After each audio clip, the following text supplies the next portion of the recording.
Bonjour YouTube, c'est RK35 et on va se faire un nouveau débrief de match. Cette fois-ci, on va parler du match de Ligue des Champions qui opposait le PSG au Red Bull Leipzig. Donc on va d'abord commencer par les propos d'équipe. Donc le PSG, il faut savoir qu'ils évoluent en 4-3-3 au début du match, avec en gardien Keylor Navas, qui était super bon, je crois, il a fait 6 ou 7 parades, bref, il était monstrueux, il a sauvé le PSG plein de fois. Et vraiment, ils en avaient besoin pour ce match.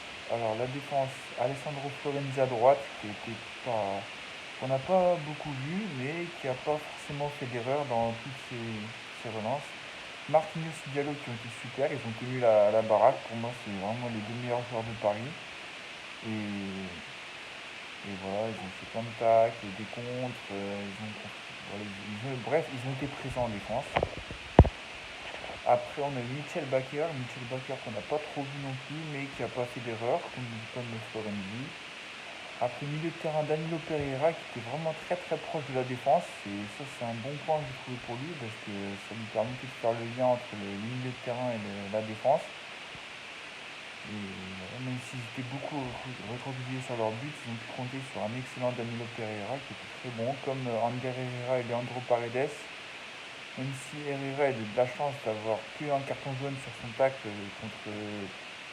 contre Youssouf Poulsen, là, qui est quand même violent. Et après, les attaquants qu'on a moins vus, donc André Di Maria à droite, Neymar dans l'axe et Mbappé. Donc voilà, après, si Neymar on l'a pas moins vu, mais c'est juste qu'il a fait énormément de conneries en attaque. Il a fait un nombre de pertes de balles.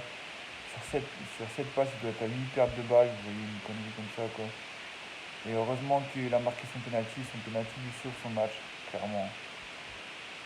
Après, donc pour le Red Bull Leipzig, il était en 4-5-1, enfin 4-2-3-1, avec au goal Peter Gulaxi qui a fait un bon match aussi, malgré le but qu'il a pris. En défense, Henry Ligno, que moi j'ai trouvé très très bon sur le plan offensif. Il a fait des centres magnifiques, il a fait quelques bonnes actions, c'est vrai. Après, dans la défense, dans l'axe, Upamecano et Konaté qui ont été très solides malgré le but encaissé. Et voilà. Et Mukele à droite qui a pas trop fait de conneries non plus. Et en milieu de terrain, donc le milieu de terrain défensif, on a eu Sabitzer et Aïdara. Sabitzer qui a quand même créé la faute sur le penalty, qui a provoqué la faute, donc c'est du coup de son match. Malheureusement, après, il n'a pas trop fait d'erreur non plus. Aïdara, j'ai vu sur quelques frappes, tout ça, donc c'était pas dégueu.